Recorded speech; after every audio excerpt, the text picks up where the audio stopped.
Ordre d'avertissement. Durée de la mission. 24 heures sur 24. Type d'opération.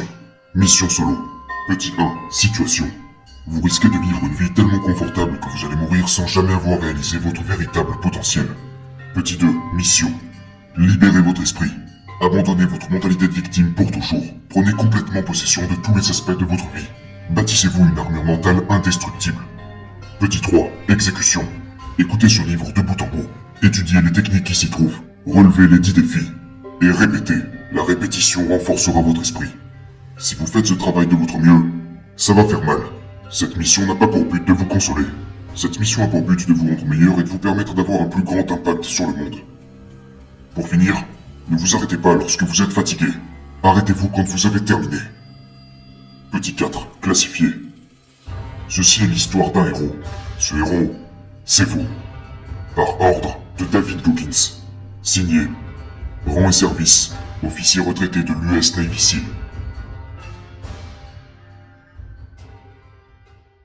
Introduction. Savez-vous vraiment qui vous êtes et ce dont vous êtes capable? Je suis sûr que vous le pensez. Mais ce n'est pas parce que vous croyez quelque chose que c'est forcément vrai. Le déni est l'ultime zone de confort. Ne vous inquiétez pas, vous n'êtes pas seul.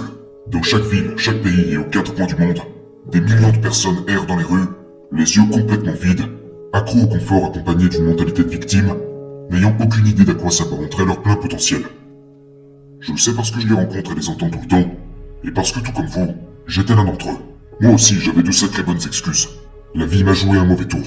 Je suis né dans une famille pauvre. J'ai grandi en ayant été tabassé. J'étais tourmenté. Et on m'a traité de nègre plus de fois que je ne pourrais le compter lorsque j'étais à l'école. Nous étions pauvres, survivants grâce aux aides sociales. Nous vivions dans des logements subventionnés par l'État. Et ma dépression était suffocante. J'étais au fond du trou et mon avenir était plus que sombre. Très peu de gens savent ce que ça fait que d'être au fond de ce genre de gouffre. Moi, je le sais. C'est comme du sable mouvant. Il vous attrape, vous aspire et ne vous laisse plus partir. Quand la vie est comme ça, il est facile de dériver et de continuer à faire les mêmes choix confortables qui nous tuent, encore et encore.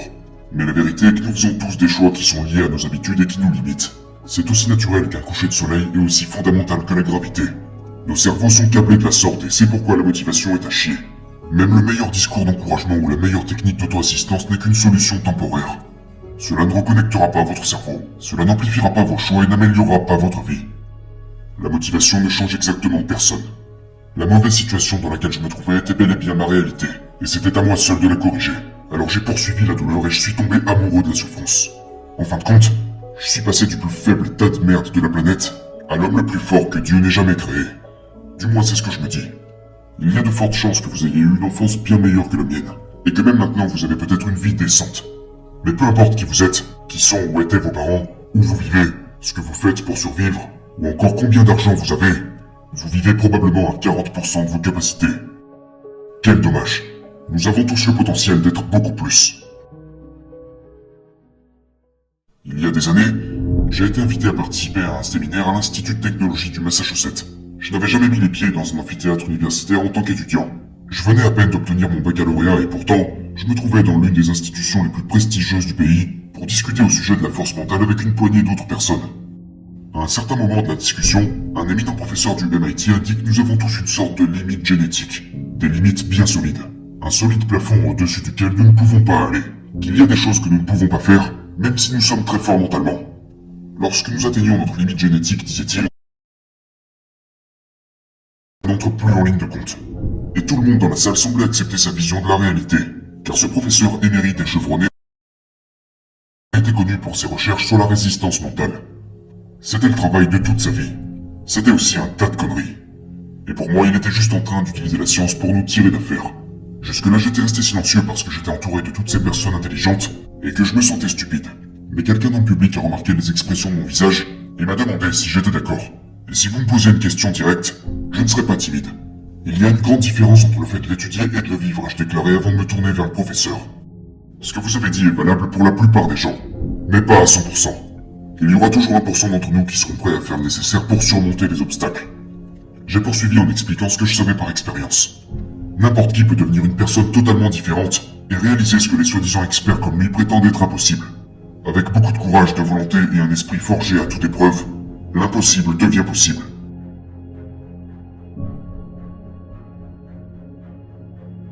Héraclite, un philosophe né dans l'Empire perse au 5e siècle avant Jésus-Christ avait raison lorsqu'il a écrit au sujet d'hommes sur un champ de bataille.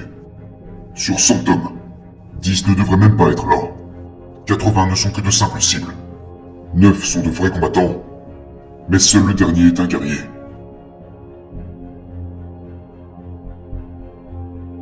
Dès le moment où vous avez pris votre première inspiration, vous devenez éligible à la mort. Vous avez aussi accès à l'opportunité de trouver votre grandeur et devenir ce guerrier. Mais c'est à vous de vous préparer pour la bataille qui vous attend. Vous êtes le seul à pouvoir maîtriser votre esprit, ce qui vous permettra de vivre une vie audacieuse et remplie d'accomplissements que la plupart des gens considèrent comme étant hors de portée.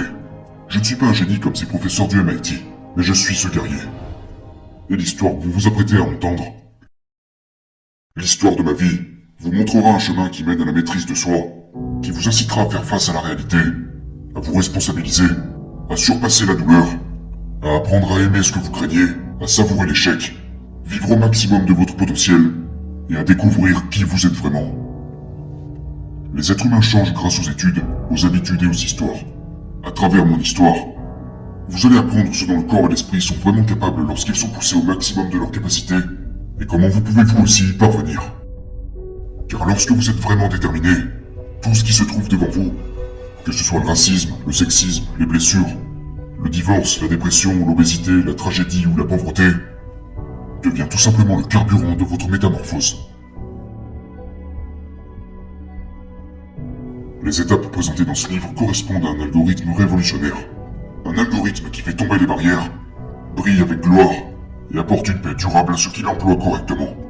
J'espère que vous êtes prêts, car il est l'heure d'entrer en guerre contre vous-même.